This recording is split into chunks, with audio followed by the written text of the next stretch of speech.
اعوذ باللہ من الشیطان الرجیم بسم اللہ الرحمن الرحیم هو الذی خلق السماوات والارض فی ستۃ ایام اور لوگو اللہ ہی کی ذات ہے جس نے تخلیق فرمایا آسمانوں کو اور زمینوں کو فی ستۃ ایام 6 دنوں میں یا 6 وقفوں میں ثم استوى علی العرش اور پھر اس کی ذات پاک غالب ہوئی عرش پہ یعلم ما یلج فی الارض وہ جانتا ہے جو کچھ کہ زمین اپنے اندر سموتی ہے وما یخرج منہا اور جو کچھ زمین اپنے اندر سے باہر کی طرف پھینکتی ہے وما ینزل من السماء اور اللہ ہی جانتا ہے جو کچھ کہ آسمان سے نازل ہوتا ہے وما یعرج فیہا اور جو آسمان کی طرف چیزیں جاتی ہیں وہ معکم اینما کنتم اور لوگو تم جہاں کہیں بھی ہو یقین مانو کہ اللہ تمہارے ساتھ ہے واللہ بما تعملون بصیر اور جتنے کام تم کرتے ہو اللہ تعالیٰ دیکھ رہے ہیں۔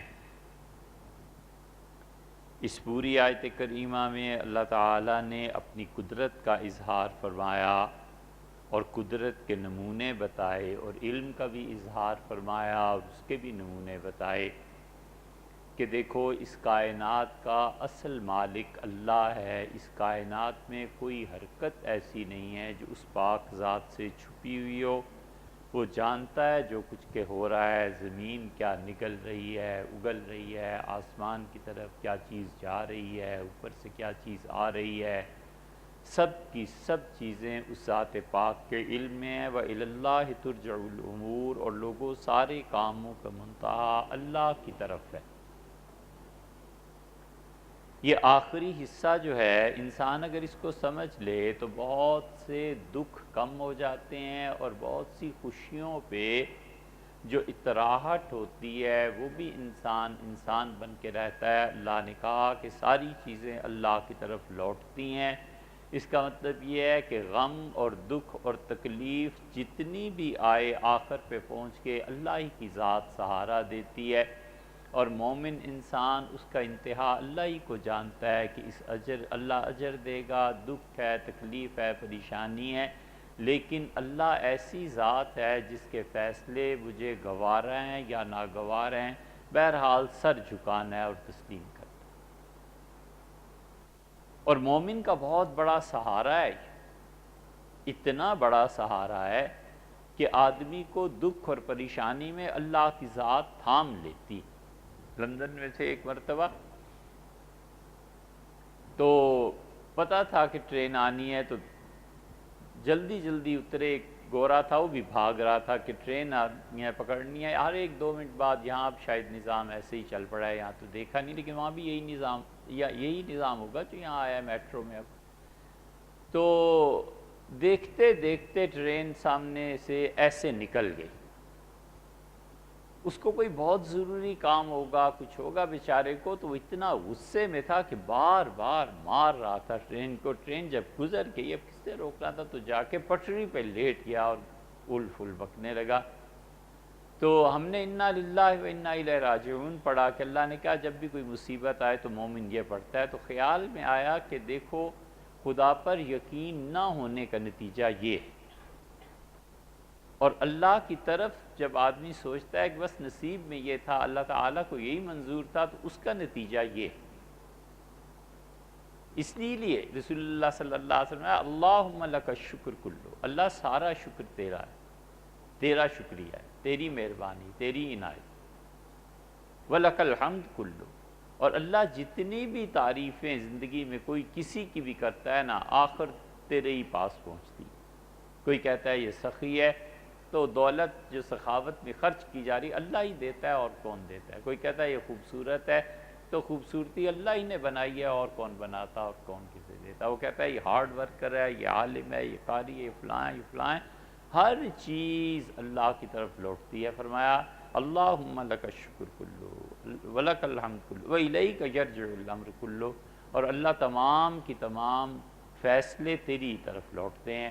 فیصلہ فرما دے ذلت کا کوئی عزت نہیں دے، اور فیصلہ فرما دے عزت کا کوئی ذلت نہیں دے سکتا۔ حضرت معاذ رضی اللہ عنہ سے رسول اللہ صلی اللہ علیہ وسلم کو بڑی محبت، اور معاذ رضی اللہ عنہ 17-18 سال کے لڑکے تھے جب وہ ایمان لائے، اور کوئی 35 سال کی عمر میں ان کا انتقال بھی ہو گیا۔ معاذ رضی اللہ عنہ بڑا تعلق تھا حضور صلی اللہ علیہ وسلم کو ان سے، یہ واحد صحابی ہیں، اتنے صحابہ کرام رضی اللہ عنہ میں تنہائی میں معاذ رضی اللہ عنہ کا ایک دن ہاتھ پکڑا رسول اللہ صلی اللہ علیہ وسلم نے اور فرمایا واللہ انی لاحبک یا معاذ، معاذ اللہ کی قسم تجھ سے بڑی محبت۔ معاذ کہتے ہیں میں چپ ہو گیا، حیا، شرم، اس عنایت کی وجہ سے۔ تو مجھ سے فرمایا معاذ تمہیں نہیں؟ میں نے کہا اللہ کے رسول کیوں نہیں، مجھے تو آپ سے بہت محبت ہے۔ فرمایا معاذ تمہیں ایک چیز، ایک تحفہ دوں، ایک بات بتاؤں؟ تو میں نے کہا جی۔ تو فرمایا ہر نماز کے آخر پہ نا یہ دعا مانگا کرو، یہ تحفہ ہے حضور صلی اللہ علیہ وسلم نے معاذ رضی اللہ عنہ کو دیا تھا، اور فرمایا سلام پھیرنے سے پہلے کہ پڑھا کرو کہ اللہم اعنی علی ذکرک و شکرک و حسن عبادتک، اللہ میری مدد فرما، میں تجھے یاد کرتا رہوں عمر بھر اور تیرا شکر ادا کرتا رہوں، اور جو بھی عبادت کروں بہت خوبصورت بنا سنوار کے کروں تاکہ وہ عبادت تیری بارگاہ میں قبولیت۔ بس یہ ایک جملہ فرمایا معاذ یہ پڑھا کر۔ اسی لیے جو نماز کے آخر پر جتنی دعائیں ہیں نا قرآن کی، کوئی رسول اللہ صلی اللہ علیہ وسلم تلقین نہیں، کوئی۔ یہ آئی کہاں سے؟ رب اجعلنی مقیم الصلاۃ وغیرہ وغیرہ؟ ہوا یہ کہ ہمارے فقہا نے بچوں کو یہ دعا یاد کرا دی کہ بیٹے نماز کے آخر پہ بھی یہ پڑھ لیا کرو، اور سورت کی بجائے فاتحہ کے بعد بھی یہی پڑھ لیا کرو، نماز ہو جائے گی۔ پتہ تھا بچہ ہے، تھوڑی تھوڑی چیزیں چھوٹی چھوٹی یاد کر لے گا، جب بڑا ہوگا تو خود ہی پڑھے گا کتابیں، خود ہی حضور صلی اللہ علیہ وسلم جو بتایا یاد کر لے گا۔ وہ کیا پتہ تھا کہ اس امت پہ ایسا زوال آئے گا کہ 70 سال کے بھی بچے ہی رہیں گے کہ رب اجعلنی مقیم الصلاۃ، اس لیے کہ ہمارے نصاب تعلیم میں نہیں نا۔ اور جمعے کو ساری بحثیں اس ممبر سے ہوتی ہیں، سیاست اور فلانا اور فلانا، جو تعلیم ہے وہ نہیں ہوتی، تعلیم نہیں ہوتی۔ ہر جمعے کو بھی کوئی مولوی صاحب 2-4 مسئلے بتا دیں، کوئی دعا بتا دیں، کوئی چیز بتا دیں، تو آہستہ آہستہ آہستہ آہستہ تعلیم ہوتی چلی جاتی ہے اور لوگوں کا ذوق بنتا ہے علم کا۔ اس لیے جو ممبر ہے نا یہ اصل میں علماء کا نہیں ہے، یہ ہے حکمرانوں کا۔ ممبر پہ ہمیشہ حکمران ہی بیٹھتے تھے، خلفائے راشدین بیٹھتے تھے رضی اللہ عنہ۔ عبد الملک سے کسی نے کہا بوڑھے ہو گئے آپ، اس نے کہا وہ جو جمعے کو تقریر کرنی ہوتی ہے نا، سارا ہفتہ محنت کرتا ہوں تو اتنی محنت سے بال سفید نہ ہو تو کیا ہو۔ یہ ممبر ان کا تھا، اسی لیے جنازے بھی حکمران پڑھاتے تھے اور سب تقریبات میں جاتے تھے، نمازیں بھی پڑھاتے تھے، اور عوام اس کے ذریعے سے کنٹرول بھی ہوتے تھے۔ سیدنا حسن رضی اللہ عنہ کے انتقال ہوا ہے، اور اہل بیت کرام رضی اللہ عنہ کو تکلیف دینے والا گورنر جنازے میں آنا ہی تھا، کیسے ہی ہوں نماز نہیں وہ لوگ چھوڑتے تھے۔ تو حضرت حسین رضی اللہ عنہ آگے بڑھے بھائی کا جنازہ پڑھانے، اور ان کا لولا السنہ، اگر حضور صلی اللہ علیہ وسلم کا عمل یہ نہ ہوتا کہ امیر وقت شہر کا حاکم ہی جنازہ پڑھایا کرتا ہے تو میں بھائی کا جنازہ خود پڑھاتا، لیکن کیا کریں سنت ہے، مجبوری۔ ہمیشہ یہ ہوتا تھا کہ حکمرانوں نے یہ منبر چھوڑ دیا، جب چھوڑ دیا تو انہوں نے کہا اپنے نائب رکھو، نائب آیا کرتے تھے امام حکمران کی طرف سے، وہ لکھا ہوا خطبہ بس پڑھ دیتے تھے۔ اور جب اس سے بھی گئے اور حکمرانوں نے خطبہ بھیجنا بھی چھوڑ دیا، تو انگریز جب نئے نئے ہندوستان میں آئے تو 1 صدی کے قریب یہ مسئلہ چلتا رہا۔ اب تک میں نے 2-3 مولوی صاحبان بلوچستان کے دیکھے ہیں، وہ نہیں پڑھتے جمعہ۔ وہ کہتے ہیں یہ جمعہ جو ہے یہ ڈپٹی کمشنر پڑھائے، کمشنر پڑھائے، گورنر پڑھائے، یہ ان کا حق ہے، اور ان کا نائب کوئی ہے ہی نہیں۔ صدی تک مفتیوں میں یہ مسئلہ چلتا رہا کہ ہندوستان میں جمعہ بھی ہوتا ہے، یعنی بڑے بڑے اچھے مفتیوں نے کہا اب مسلمان حکمران نہیں رہے، لہٰذا جمعہ ساکت ہے، ظہر پڑھا کرو۔ اور جو درمیانے درجے کے مفتی تھے انہوں نے کہا جمعہ بھی پڑھو مولویوں کے پیچھے، اور ظہر احتیاطی پڑھا کرو، کہ اگر جمعہ نہیں ہوا، حکمران نے نہیں پڑھایا تو ظہر احتیاط بھی ہو جائے۔ نتیجہ یہ کہ 4 سنت موقوتہ پڑھتے تھے، پھر 2 فرض پڑھتے تھے، پھر جمعے کی 4 سنتیں پڑھتے تھے، 2 سنتیں پڑھتے تھے، 2 نفل پڑھتے تھے، پھر 4 رکعتیں ظہر احتیاطی کی بھی پڑھتے تھے، کہ حکمران جو نہیں رہا، اور گورا جمعہ پڑھا نہیں سکتا کفر کی وجہ سے۔ یہ تھا مسئلہ۔ پھر ہوتے ہوتے جو مفتی بڑے سمجھدار تھے انہوں نے کہا یہ جمعہ بھی ختم کر دو گے، یہ لوگوں کا اجتماع ختم ہو جائے گا، اس لیے کوئی ظہر احتیاطی نہیں، کچھ نہیں، سیدھی طرح جمعہ پڑھو۔ اس فتوے پہ ہم لوگ عمل کرتے ہیں۔ بلوچستان کے مفتی صاحب ملے، کہنے لگے ہم تو جمعہ نہیں پڑھتے۔ ہم نے کہا کیوں نہیں پڑھتے حضرت؟ کہنے لگے اس لیے نہیں پڑھتے کہ حکمران وقت کا حق ہے، آپ بتائیں نا وہ کیوں نہیں پڑھاتا، گورنر کیوں نہیں پڑھاتا؟ تو ہم بھی چپ ہو گئے، کیا بحث کرنی تھی۔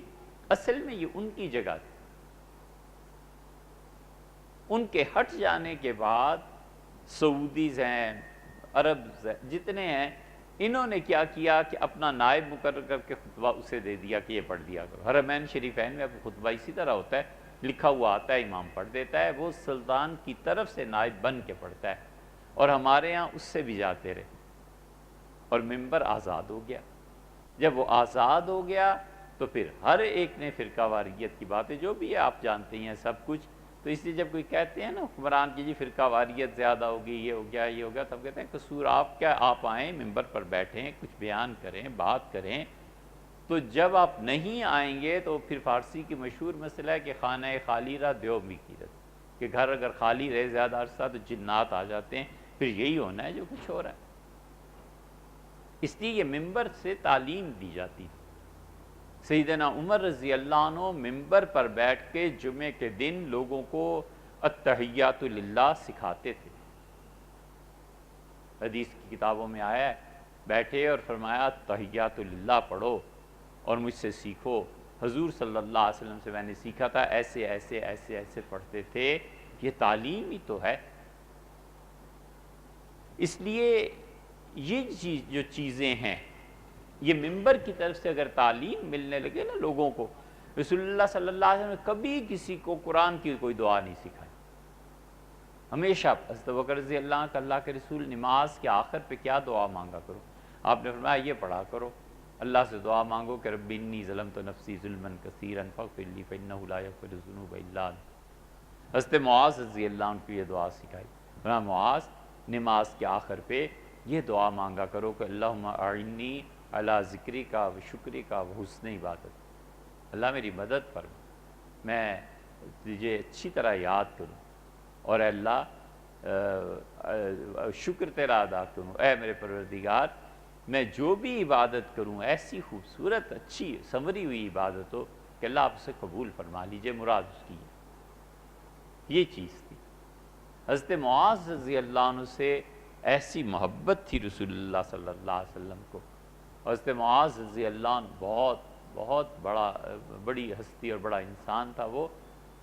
ہوا یہ کہ رسول اللہ صلی اللہ علیہ وسلم نے انہیں ایک دن اپنے پیچھے بٹھایا، اونٹ پہ کوئی سوار جا رہے تھے کہیں، تو فرمایا معاذ میری بات سنو، کہ اللہ کے رسول ارشاد۔ پھر تھوڑی دیر کے بعد فرمایا معاذ اسمع یا معاذ، معاذ میری بات سنو۔ ان کا لبیک و سعدیک یا رسول اللہ، اللہ کے رسول میری نصیب قسمت ہے اور میں حاضر ہوں، آپ ارشاد فرمائیں۔ معاذ رضی اللہ عنہ کہتے ہیں میں ہو گیا بہت چوکنا کہ پتہ نہیں کیا اہم بات ہے۔ پھر تھوڑی دیر کے بعد ارشاد ہوا، پھر چپ ہو گئے۔ پھر فرمایا معاذ ہمیشہ اللہ کا خیال رکھنا، اور تم اللہ کو اپنے ساتھ ہی پاؤ گے۔ اور معاذ اچھی طرح یہ یاد رکھو کہ لو ان الدنیا پوری کائنات کی طاقتیں مل جائیں الا ان ینفعوک بشیء کہ تجھے وہ کوئی فائدہ پہنچائیں، لن ینفعوک کوئی فائدہ نہیں پہنچا سکتا الا ما کتب اللہ لک، اللہ نے جو نفع لکھ دیا ہے بس وہ پہنچے گا۔ کوئی فائدہ نہیں پہنچتا جب تک کہ اللہ نہ چاہے۔ اور پوری دنیا کی طاقتیں مل جائیں اور کہیں تمہارا نقصان ہو جائے، فرمایا لن یضر، قطعاً نقصان نہیں کر سکتے الا ما کتب اللہ لک۔ معاذ یاد رکھو جو لکھ دیا ہے بس وہ ہو کے رہے گا۔ رفعت الاقلام، قلم تقدیر کے لکھ کے اٹھا دیے گئے، خشک ہو گئے، وجفت الصحف، اور تقدیر کا صحیفہ پرچہ خشک ہو گیا، بس سیاہی خشک ہو گئی۔ ہمیشہ خیال رکھنا اللہ کا کہ اللہ کی طرف سارے کام، وَإِلَى اللَّهِ، اللہ فرماتا ہے وَإِلَى اللَّهِ تُرْجَعُ الْأُمُورُ، اور لوگوں سارے کام اللہ کی طرف لوٹتے ہیں۔ اس لیے خدا کی توحید بڑی مضبوط رہنی چاہیے، اللہ پہ بھروسہ کریں، مل جائے تو بھی اللہ کی عنایت ہے، نہ ملے تو دعا مانگتا رہے، عبدیت ہے نا، بندگی ہے، عاجزی ہے، لیکن کسی در پہ کیوں جائے؟ اسی لیے بغیر ضرورت کے مانگنا یہ بہت بہت بڑی آفت ہے۔ حضور صلی اللہ علیہ وسلم نے ایک بات جو ارشاد فرمائی ہے نا، یہ سارے سوالات کا دروازہ بند کر دیتی۔ آپ نے کہا تم میں سے کسی نے بغیر ضرورت کے اگر کوئی چیز کسی سے مانگی تو فتح اللہ علیہ باب الفقر، یاد رکھو اللہ غربت کا دروازہ اس شخص پہ کھول دیتا ہے، محتاجی کا دروازہ کھول دیتا ہے۔ اللہ جو دروازہ محتاجی کا کھول دے تو قارون کا خزانہ بھی نہیں بند کر سکتا۔ میں قطن نما اتنے زیادہ رسول اللہ صلی اللہ علیہ وسلم اس بات پہ زور دیتے تھے کہ اپنے کام خود کرو، کہ بیعت کی۔ حضرت ابو ذر غفاری رضی اللہ عنہ کو کہا، صحابہ رضی اللہ عنہ بیٹھے ہوئے تھے، فرمایا میرے ہاتھ پہ بیعت کرو۔ صحابہ رضی اللہ عنہ کہ اللہ کے رسول کس چیز پہ؟ آگے بڑھ گئے کہ آپ بیعت لے لیں۔ فرمایا اس بات پر بیعت کرو کہ تم میں سے کوئی شخص کسی سے کوئی چیز نہیں مانگے گا۔ یہی ہوا، بیعت ہو گئی۔ اور صحیح بخاری میں آتا ہے، مسلم وغیرہ میں، کہ ہم نے انہیں دیکھا اور ان میں حضرت بکر رضی اللہ عنہ بھی شامل تھے کہ سواری پہ بیٹھے ہوتے تھے اور چابک سواری کی نیچے گر جاتی تھی، کوئی اٹھا کے دیتا تھا تو نہیں لیتے تھے، نیچے اترتے تھے، خود لے لیتے تھے، کہتے تھے حضرت سے بیعت کیا اس پہ کہ کسی کو اپنا کام نہیں کہیں گے، خود کریں گے۔ یہ حضرت بکر رضی اللہ عنہ کا حال تھا، حضرت ابو ذر غفاری رضی اللہ عنہ کا حال تھا۔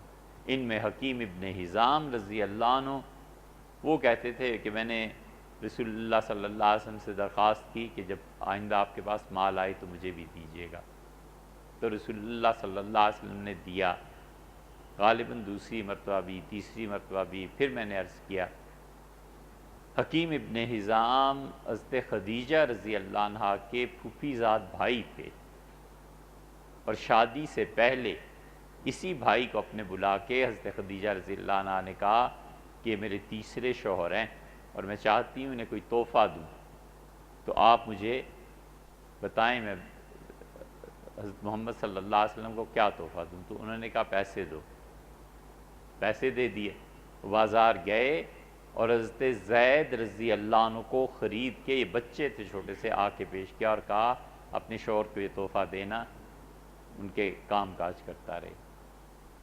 یہ حضرت زید ہیں جن کا ذکر قرآن میں آیا۔ پھر رسول اللہ صلی اللہ علیہ وسلم نے انہیں پروان چڑھایا، 9-10 سال کے تھے اس وقت۔ پھر بڑے ہو جانے پہ اپنی پھوپھی زاد بہن حضرت زینب رضی اللہ عنہ سے ان کی شادی کرائی تھی، پھر انہوں نے طلاق دی، پھر رسول اللہ صلی اللہ علیہ وسلم نے وہ شادی کر لی تھی، اور انہی کے بیٹے تھے اسامہ زید کے۔ تو حکیم ابن حزام بڑے بڑے دانا، بڑے عقل مند، بڑا پیسہ اللہ نے دیا۔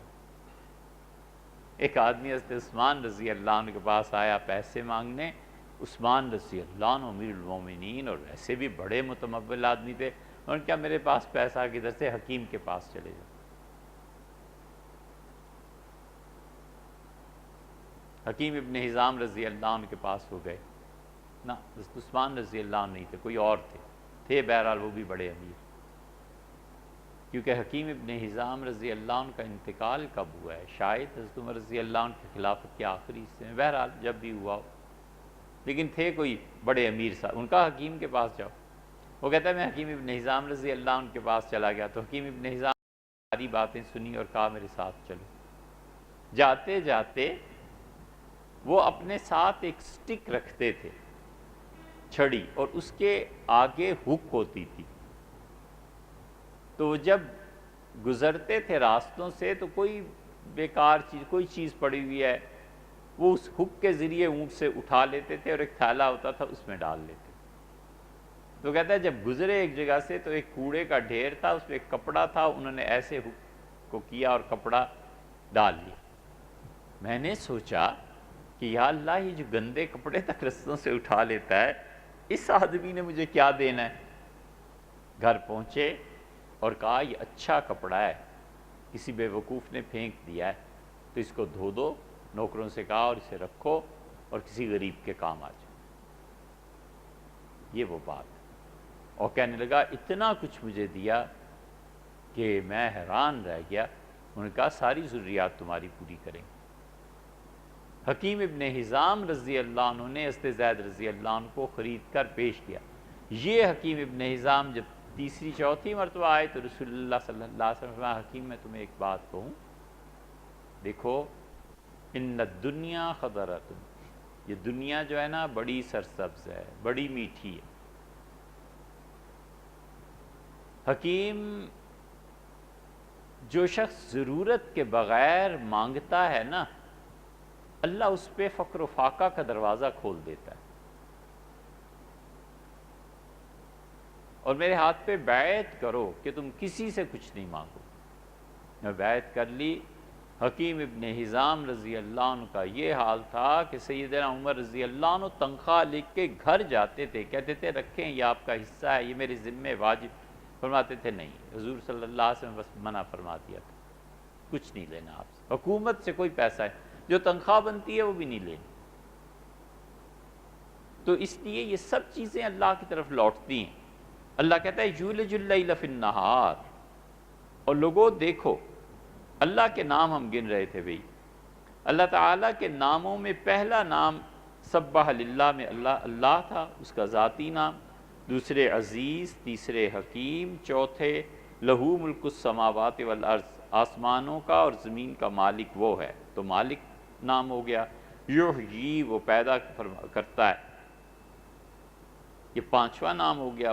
یمیت، اللہ موت دیتا ہے، تو اسی سے ممیت اللہ کا صفاتی نام بنا.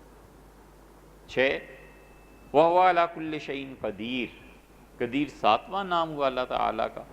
هو الاول، وہ اول ہے. 8 آخر، آخر 9 ظاہر 10 باطن 11. وَهُوَ بِكُلِّ شَيْءٍ علیم، علیم 12واں نام. هو الذی خلق السماوات والارض، خلق، خالق 13واں نام ہو گیا. اس کے بعد فرمایا ہوا معاکم اینما کنتم واللہ بما تعملون بصیر، 14واں نام ہو گیا. لہو ملک السماوات والارض 15واں نام ہو گیا. یولج اللیل فی النہار،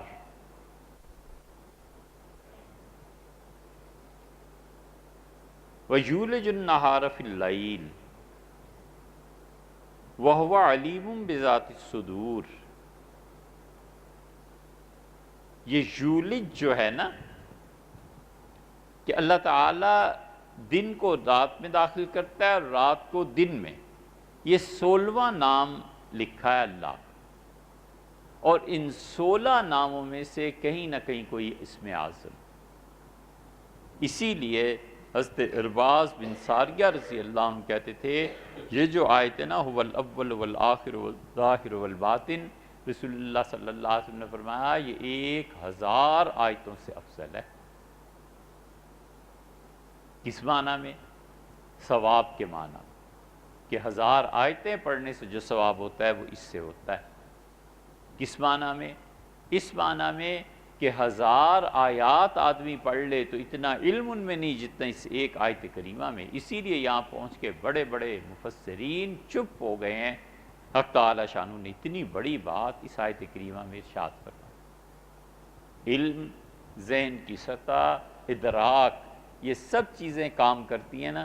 بچہ ہے، ہیرے کو دیکھے تو کیا سمجھے کہ کیا ہے، لیکن جوہری جب دیکھتا ہے تو کہتا ہے بچے یہ جو چیز تمہارے پاس ہے نا، یہ بڑی تم نہیں جانتے یہ کیا چیز۔ سعدی رحمۃ اللہ علیہ کی حکایت ایسی یاد آ گئی۔ سعدی رحمۃ اللہ کہتے میں جب تھوڑا سا بڑا ہوا 7-8 برس کا تو میرے والد نے بڑی محبت سے ایک ہیرے کی انگوٹھی مجھے پہنائی اور مجھ سے کہا میرے بچے پہن۔ بڑے خوش ہوتے تھے والد مجھے ہیرا پہنے۔ ایک دن گھر آیا، جھولی بھری ہوئی تھی کھجوروں سے، تو میں نے والد کے سامنے رکھی۔ میں نے کہا والد آج میں نے تجارت کی ہے، سودا کیا۔ والد بڑے خوش ہوئے، انہوں نے کہا میرے بیٹے کیا بیچا، کیا خریدا؟ اس نے کہا میں آج کہنے کے ساتھ ہی کہتے ہیں رحمہ اللہ، میں نے عرض کیا میں جا رہا تھا تو ایک آدمی رومال بچھا کے خوبصورت کھجوریں میٹھی، تو اس نے مجھے بلایا اور مجھ سے کہا بچے لو کھجور کھاؤ۔ میں نے کھائی تو بہت میٹھی تھی۔ پھر اس نے ایک اور کھجور دے دی، اس کے بیٹے یہ بھی کھا، وہ بھی بہت میٹھی تھی۔ پھر تیسری کھجور دے دی، وہ بھی۔ پھر اس سے ہاتھ روک لیا، کہنے لگا کیسی ہیں؟ میں نے کہا بہت میٹھی ہیں۔ اس نے کہا بیٹے یہ جو انگوٹھی ہاتھ میں پہنی ہوئی ہے نا، اسے ذرا چوسو۔ تو میں نے منہ میں ڈالی، چوسی۔ اس نے کہا یہ میٹھی ہے؟ میں نے کہا نہیں۔ اس نے کہا تو پھر کیوں پہن رکھی ہے؟ پھینک دے اسے، یہ لے کھجوریں۔ تو میری جھولی بھر دی کھجوروں کی، بابا یہ دیکھے کتنی کھجوریں لایا۔ سعدی رحمۃ اللہ علیہ کہتے ہیں کہ اس نے کھجوریں میری جھولی بھر دی، میں نے دیکھا اس نے انگوٹھی اٹھائی اور چلا گیا۔ تو میرے والد نے مجھ سے کہا کہ بیٹے کوئی بات نہیں، ٹھگ تھا، کھجوریں دے کے ہیرا لے گیا، کوئی حرج نہیں، ہم تمہیں اور بنا دیں گے، لیکن بیٹے زندگی میں یاد رکھنا کہیں ایسے نہ ہو کہ کوئی اور ٹھگ مل جائے اور تمہارا دین لے جائے۔ یہ دنیا لے گیا نا، کوئی ٹھگ مل کے دین اگر لے گیا تو پھر کیا ہوگا؟ یہی ہوتا ہے، پیسہ، مال، دولت۔ اس لیے جب بھی کہیں دینی مجلس میں جائیں، واپسی پہ ہمیشہ سوچو کہ اضافہ کیا ہوا۔ جھوٹ کا، اپنی پارٹی کی طرف دعوت دینے کا، سیاسی گفتگو، یا علم کی کوئی بات پتہ چلی، تعلیم کی کوئی بات پتہ چلی، کوئی ورد، وظیفہ، کوئی اللہ کا قرب، کوئی نئی حدیث سن لی، یہ چیزیں کہیں زیادہ بہتر ہیں ان فضول مجالس سے جو دین کے نام پہ منعقد کی جاتی ہیں، اور آخر پہ سارا خلاصہ یا تو یہ ہوتا ہے کہ چندہ دے جاؤ یا ہماری پارٹی میں شامل ہو جاؤ، بس اور کچھ نہیں۔ یہ چیز ہوتی ہے۔ اس لیے اللہ تعالیٰ کی جو 16 نام ہیں نا، ان میں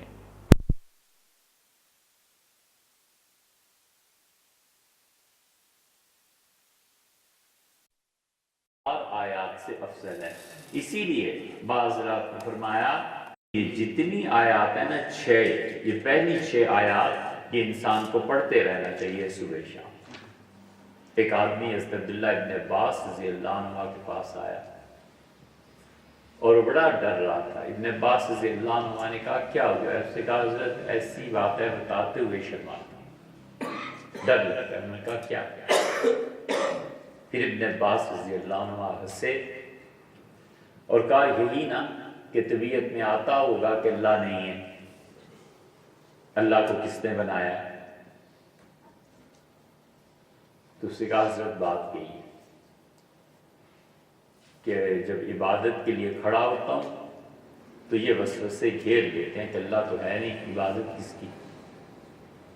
تو انہوں نے کہا بچے حضرت رسالت مآب صلی اللہ علیہ وسلم نے مجھ سے یہی کہا تھا کہ اس طرح ہوگا کہ شیطان تمہارے دل میں وسوسے ڈالے، اور جب یہ وسوسہ کبھی آئے تو یہ آیت پڑھ لیا کرو هو الاول والآخر والظاہر والباطن وهو بكل شيء۔ یعنی اس کو پڑھنے کی برکت سے آہستہ آہستہ وساوس سینے سے نکل جائیں گے، دل صاف ہو جائے گا۔ اسی جو پہلی 6 آیات ہیں یولج اللیل فی النہار یولج النہار فی اللیل، اور اللہ کی ذات کیا کرتی ہے؟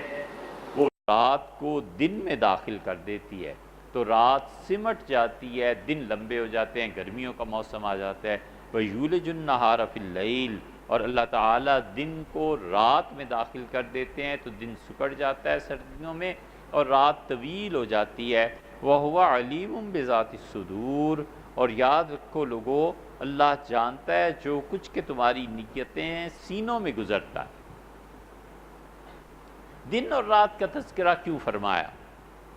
اس لیے کہ عربوں کا، مشرکین کا یہ عقیدہ تھا کہ ہمیں زمانے کی گردش مار دیتی ہے۔ دن اور رات کو وہ خدا سمجھتے تھے۔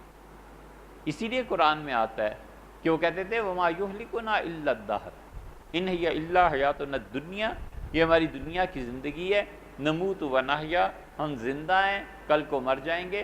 کون موت دے گا، کس نے زندگی دی؟ وَمَا يُهْلِكُنَا إِلَّا الدَّهْرُ، زمانے کے علاوہ کوئی چیز نہیں مارتی۔ دن الگ خدا ہے، رات الگ خدا ہے، یہ چیزیں مارتی ہیں بس۔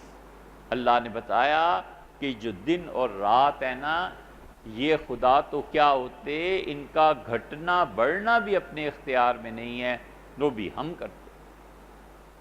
اسی لیے اللہ تعالیٰ قرآن میں جہاں انسان کو چیلنج دیتا ہے نا کہ دکھاؤ، کرو، ایسی زبردست چیزیں ہیں۔ اللہ فرماتے ہیں اللہ ہی کی ذات ہے، اس نے سورج کو باندھ دیا۔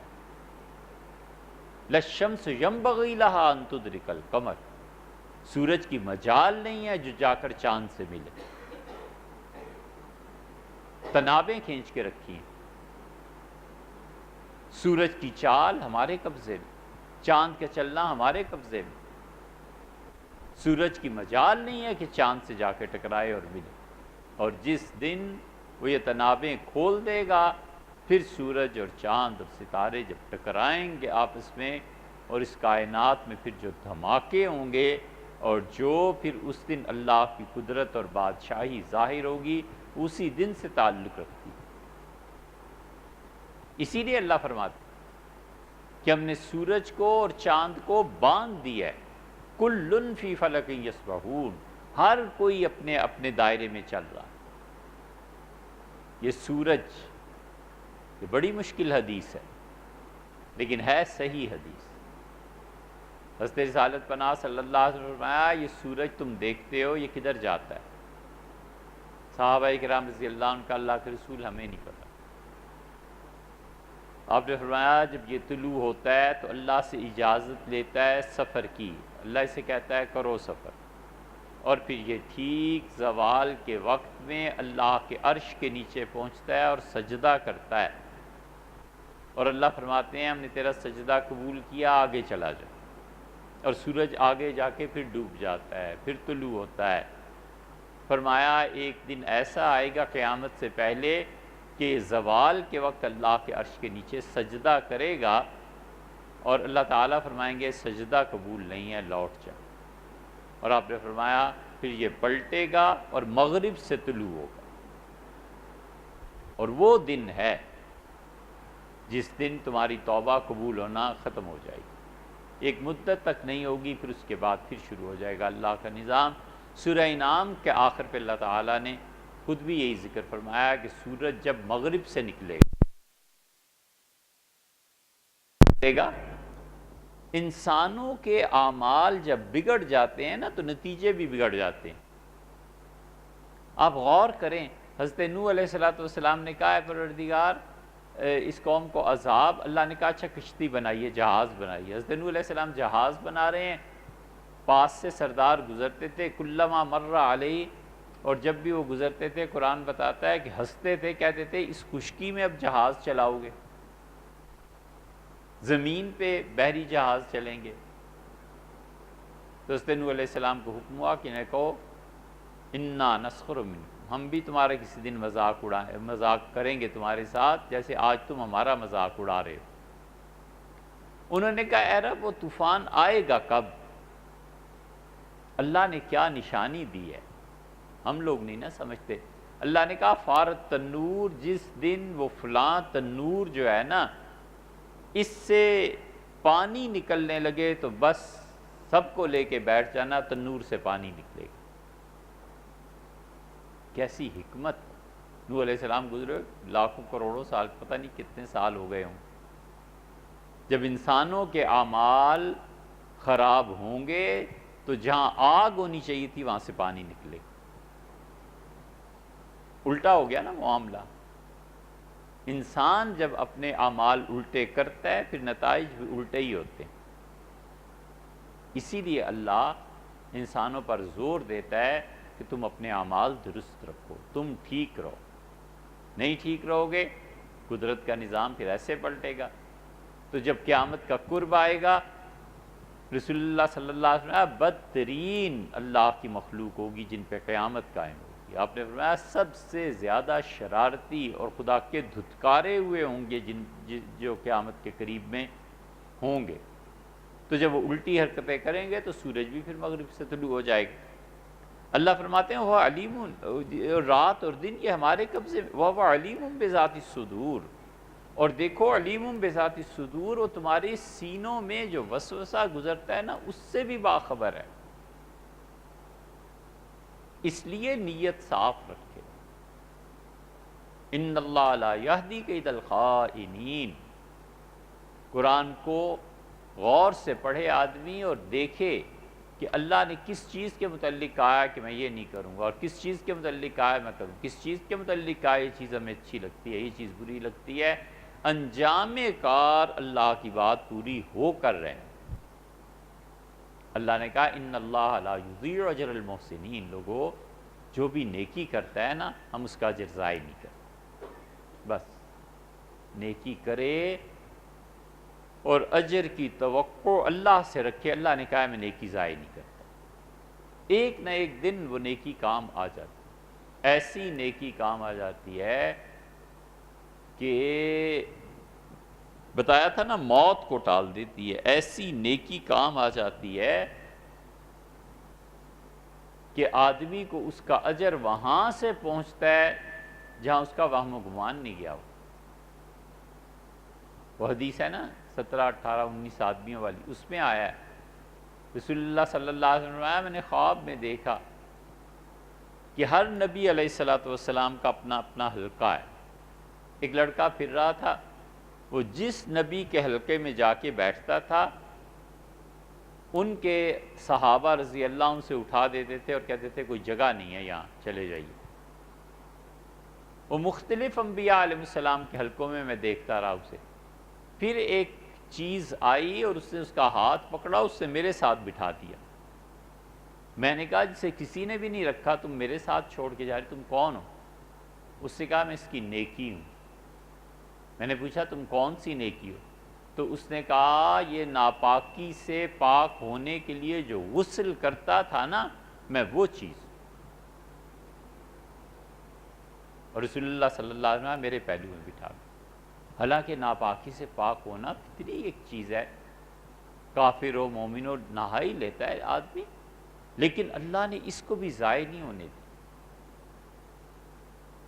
اللہ کا قاعدہ ہے، اس نے کہا ان اللہ لا یہدی کید الخائنین۔ اللہ تعالیٰ نے فرمایا کہ وہ یوسف علیہ السلام نے کہا کہ اللہ کبھی بھی بدنیت آدمی کو منزل پہ نہیں پہنچاتا۔ قرآن کہتا ہے اس لیے نیت صحیح رکھے، زبان اور دل ایک ہی ہونے چاہیے۔ کیا فائدہ نیت کچھ اور ہو، زبان پہ کچھ اور ہو، منزل کھوٹی ہو۔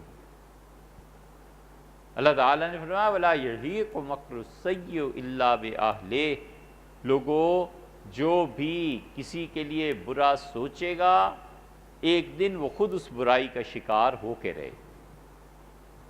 چھٹی ہو گئی، دوسروں کے لیے کنویں کھودتے رہو، خود ایک دن جا کے اسی میں گرنا۔ یہ سب چیزیں ایسی ہیں جو فطرت کے مطابق ہیں، اللہ نے طے کر دیا۔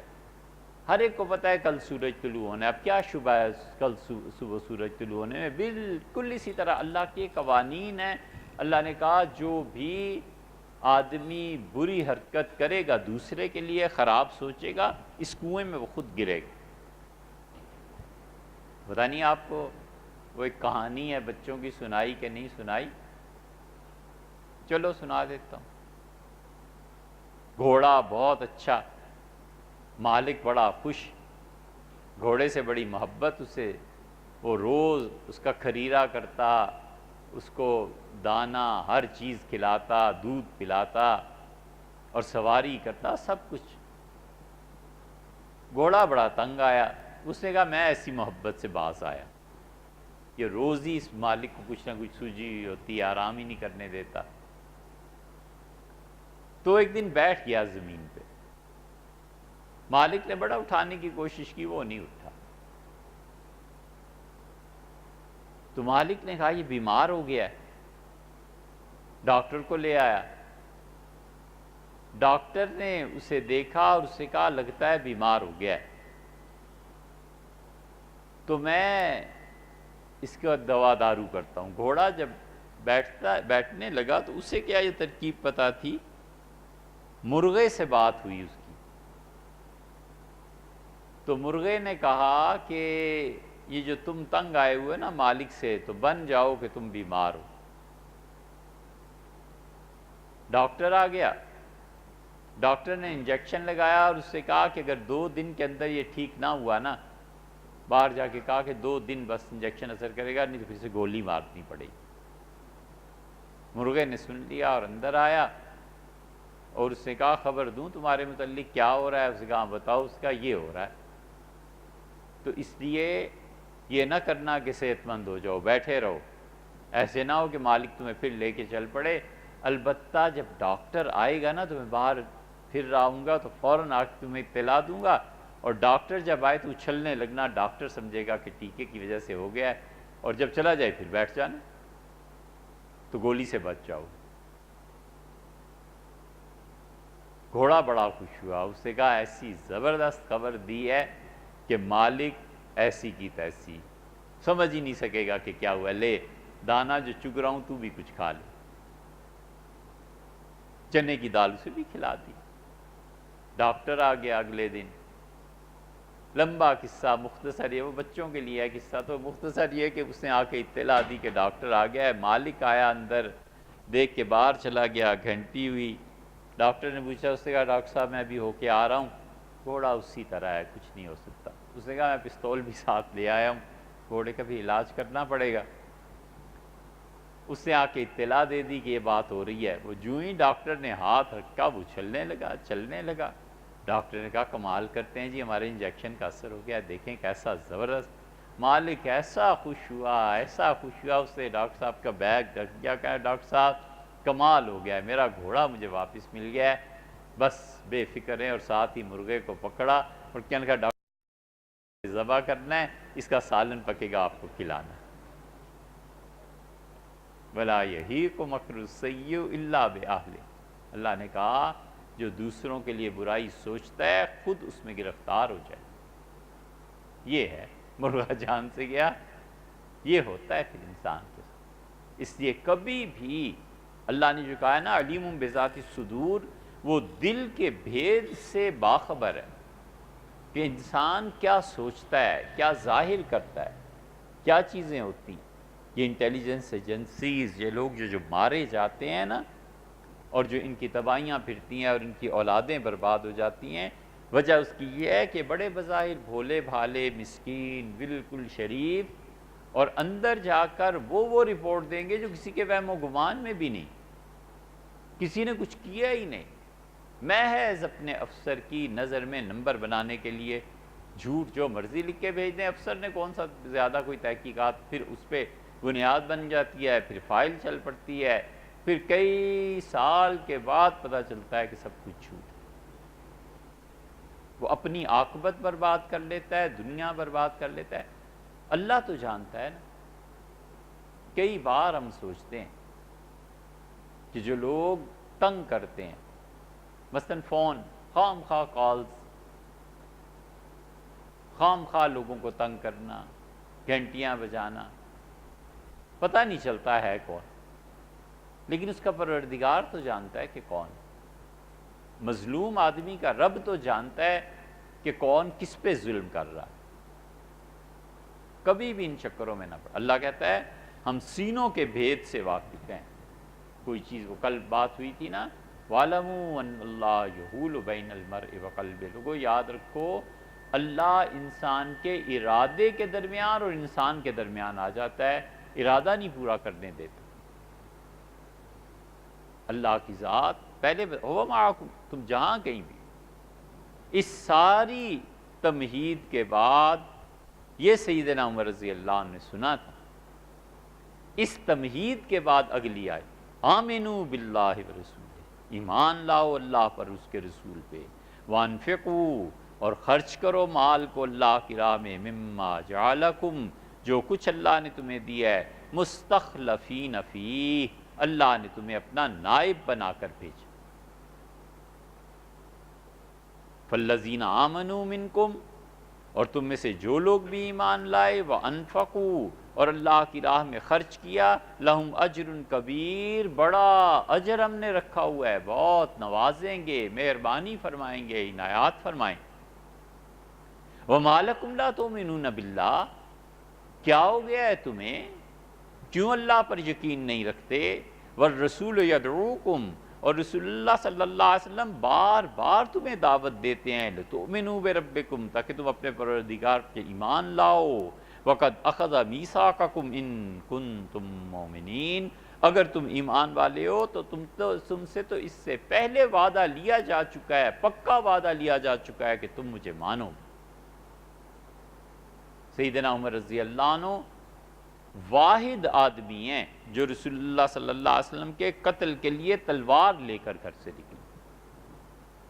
وجہ اس کی یہ ہے کہ قبائلی نظام تھا نا یہ سارا، اس قبائلی نظام میں ایمان اور کفر مسئلہ اتنا نہیں تھا جتنا قبیلوں کی عصبیت کا مسئلہ تھا۔ سب جانتے تھے کہ اگر رسول اللہ صلی اللہ علیہ وسلم کو کسی نے بھی کچھ کہا تو پورے بنو ہاشم اٹھ کھڑے ہوں، اور بنو ہاشم قریش سے ٹکر لینا کوئی آسان چیز تھوڑی تھی۔ بکتے تھے، گالیاں دیتے تھے، مٹی پھینکتے تھے، پتھر پھینکتے تھے، توہین کرتے تھے، معاذ اللہ، سب کچھ قتل نہ جانتے تھے کہ قتل کی ہمت تو ہجرت کی رات کو بھی نہیں پڑی۔ اللہ تعالیٰ سورہ انفال میں فرماتے ہیں کہ یہ کافر جمع ہوئے، ابو جہل نے اجلاس بلا لیا، سب کو دار الندوہ میں بٹھایا، اس کا حد ہو گئی ہے، مکہ سے لوگ نکل گئے، خالی ہو گیا مکہ، اس ایک شخص کی وجہ سے گھر گھر میں پھوٹ پڑ گئی ہے، رائے دو۔ تو ایک اٹھا اور اس کا لیسبتو، یہ قرآن ہی کے الفاظ سورہ انفال، ان کا قید میں ڈال دو۔ سرداروں نے کہا قید میں ڈالنے کا کیا فائدہ ہے، 3 سال پہلے شعب ابی طالب میں رہے ہیں، قید کا کیا فائدہ ہوا؟ پھر آ گئے باہر، یخرجو، ان کا نکال دو، ان کا جہاں یہاں سے مکہ سے نکالو گے اس کو، جہاں جائے گا اپنا مرکز بن جائے گا اس کا، لوگ اس کے گرد پھر جمع ہو جائیں گے، پھر کیا ہوگا؟ ایک رائے آئی کہ یقتلو، قتل کر دو۔ اللہ نے فرمایا یمکرون، آپ کے خلاف سازش بنا رہے تھے، ویمکر اللہ، اور اللہ بھی خفیہ خفیہ اپنی تدبیر چلا رہا تھا جو ان کے علم میں نہیں تھی۔ واللہ خیر الماکرین، اور لوگوں خفیہ تدبیر کرنے میں ہم سے بہتر کوئی نہیں۔ حضرت یوسف علیہ السلام نے فرمایا ان ربی لطیف لما یشاء، میرا پروردگار جو کرنا چاہتا ہے نا، بس آہستہ آہستہ دھیرے دھیرے دھیرے دھیرے چیزیں ہوتی رہتی۔ اسی لیے کسی نے کہا کہ رات کو جو آہیں سفر کرتی ہیں نا آسمان کی طرف، اپنے آپ کو بچا کے رکھنا، تاریکی کی وجہ سے تم دیکھ نہیں سکتے لیکن وہ تمہارا بیڑا غرق کر دیتی، مظلوم کی آہ۔ آخر قتل کا فیصلہ کرنے کے بعد بحث شروع ہوئی کہ قتل کرے گا کون حضور صلی اللہ علیہ وسلم۔ قبائل نے کہا ہم ہر ایک اپنے میں سے نوجوان چنتے ہیں، اپنے قبیلے کا شجیع اور بہادر، تلوار دیتے ہیں، تلوار پہ قبیلے کا نام لکھا ہوا ہوگا، اور بیک وقت جا کے سارے تلواریں ماریں گے، اور خون سے بھری ہوئی تلواریں لا کر بیت اللہ کے دروازے پہ رکھ دیں گے۔ صبح جب قریش آئیں گے، شور مچائیں گے، آئیں گے یہاں پہ بیت اللہ میں حرم میں بیٹھ کے اجلاس سارا ہوگا، اور سب سے تو نہیں نہ لڑ سکتے، جب تلواریں نکالی جائیں گی تو ہر ایک کی تلوار پہ خون ہوگا، 100 اونٹ ہی تو دینے ہیں، ہم آپس میں تقسیم کر۔ ابو جہل نے کہا میں اکیلے ہی دے دوں گا، پرواہ نہیں۔ آخر دن تک حضور صلی اللہ علیہ وسلم کو شہید کر دینے ہمت ہی نہیں تھی کسی کی، کوئی تھا ہی نہیں ایسا، آخری رات تک۔ اور اسی رات رسول اللہ صلی اللہ علیہ وسلم نے سیدنا علی رضی اللہ عنہ کو اٹھایا اور فرمایا میرے بستر پہ لیٹ جاؤ، اور اسی رات حضرت ابوبکر رضی اللہ عنہ کے ساتھ ہجرت ہوئی، اور گھیراؤ ہو چکا تھا، اور آپ نکلے ہیں دروازے سے اس کر کے، اور آپ نے وجعلنا من بین ایدیہم سدا ومن خلفہم سدا فاغشیناہم فہم لا یبصرون، سورہ یاسین کی آیت پڑھ رہے تھے، اور پڑھتے پڑھتے آپ نکل گئے۔ جب صبح کا وقت ہوا وہ پھٹنے کا تو یہ سارے کودے اندر، اور اندر جب آئے ہیں تو چادر کھینچی سیدنا علی رضی اللہ عنہ، اور ہوا پھر جو کچھ بھی حدیث کی کتابوں میں، سیرت کی کتابوں میں آتا ہے، تو غصے سے بھرے ہوئے یہ باہر نکلے اور پھر مارا انہوں نے مسلمانوں کو۔ ابو جہل سیدھا پہنچا حضرت ابوبکر رضی اللہ عنہ کے گھر، حضرت اسماء رضی اللہ عنہ باہر آئیں، صبح کا وقت تھا، اس کا کہاں تمہارا باپ؟ اس نے کہا وہ تو مجھے تو نہیں پتا، چلے گئے کہ، اس نے کہا وہ دونوں بھی نکل گئے، اور تھپڑ مارا حضرت اسماء رضی اللہ عنہ کا اتنی زور سے، پتہ نہیں کیا ظالم کا دل ہوگا کہ حضرت اسماء رضی اللہ عنہ کہتی تھی میرے کان کی بالی ٹوٹ کے گر گئی، اتنی زور سے تھپڑ اس سے مجھے مارا۔ پھر جستجو شروع ہوئی ہے کہ ان دونوں کو ڈھونڈو، اور جو ڈھونڈ کے لائے کسی کی ہمت نہیں پڑتی۔ اسی لیے حضرت ابو طالب کا جب انتقال ہوا ہے نا تو قریش کے سربراہ تھے، قبائلی سسٹم تھا، تو قریش جمع ہوئے کہ اب اپنا سردار کسے بنانا ہے، تو سردار بنایا ابو لہب کو۔ یہ وہ کڑا موقع تھا، حضور صلی اللہ علیہ وسلم سمجھ، اسی لیے کفار مکہ بار بار ابو طالب کو آ کے کہتے تھے بھتیجے کو سمجھاؤ، اور پھر آخر ابو طالب نے بلایا، اور وہ کہ چاند میرے دائیں ہاتھ پہ رکھتے ہیں، سورج میرے بائیں ہاتھ پہ رکھتے تو بھی میں تبلیغ نہیں۔ یہ سارے قصے اسی لیے ہیں، ہر کوئی ابو طالب کے انتقال کے بعد رسول اللہ صلی اللہ علیہ وسلم سمجھ گئے کہ اب سہارا کوئی نہیں رہا دنیا میں۔ ایک خدیجہ رضی اللہ عنہ کا انتقال ہوا، اور پھر ابو طالب کا بھی ہو گیا، تو ابو لہب بن گیا۔ ابو لہب پہلے ہی عذاب تھا، اسلام کا دشمن تھا، کمینہ آدمی انتقام پہ جب اترتا ہے نا تو آخری جڑ تک کاٹ دیتا ہے، اعتدال میں نہیں رہتا۔ عقل مند آدمی لڑائی اور دشمنی میں نا کچھ نہ کچھ لحاظ رکھتا ہے کہ کل کو پھر منہ لگ سکتا ہے۔ حضور صلی اللہ علیہ وسلم نے کیسی زبردست بات کہی، آپ نے فرمایا کبھی اتنی محبت نہ کرنا کہ تمہیں اپنے محبوب کی کسی غلط بات پہ ٹوکنا پڑ جائے تو بول نہ سکو، اور کبھی اتنی نفرت بھی نہ کرنا کہ کل کو آمنا سامنا کوئی کام پڑ جائے تو کہہ نہ سکو۔ فرمایا حبن، محبت بھی اور نفرت بھی اعتدال کے ساتھ کرو، کبھی اتنی محبت نہ کرو کہ کوئی کہنا سننا پڑ جائے تو بولے نہ، اور نفرت بھی اتنی نہ۔ کمینہ آدمی جو کچھ اس کے قبضے میں ہوتا ہے نا پہلے ہی دن جڑ کاٹ دیتا ہے، پانی ہے، چشمہ ہے اس کی زمین پہ، لڑے گا تو سب سے پہلے کہتا ہے پانی نہیں دینا، یہ نہیں کہ لڑ لیا گالم گلوچ ہوگی، کہتا ہے یار پانی تو سب کا ہی ہوتا ہے، چلو پانی تو لیتے رہو، لیکن یہ کہ دیکھو یہ چیز غلط ہے میں نہیں مانتا۔ یہ کمینگی ہے، پہلے دن سارے تعلقات ہی منقطع کر لیے، چڑھ کے دوڑے طلاق دو ہماری بیٹی۔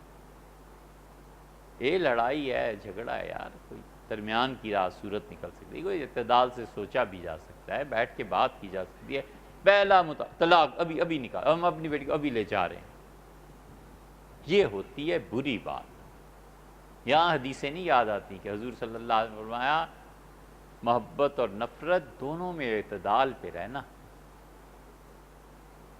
اور یہ حدیثیں سب کو یاد ہیں کہ رفع یدین ہے یا نہیں ہے، ٹخنوں سے اوپر شلوار رکھنی ہے کہ نہیں رکھنی، یہ جتنی اخلاقیات کی حدیثیں ہیں یہ حضور صلی اللہ علیہ وسلم نے نہیں کہی۔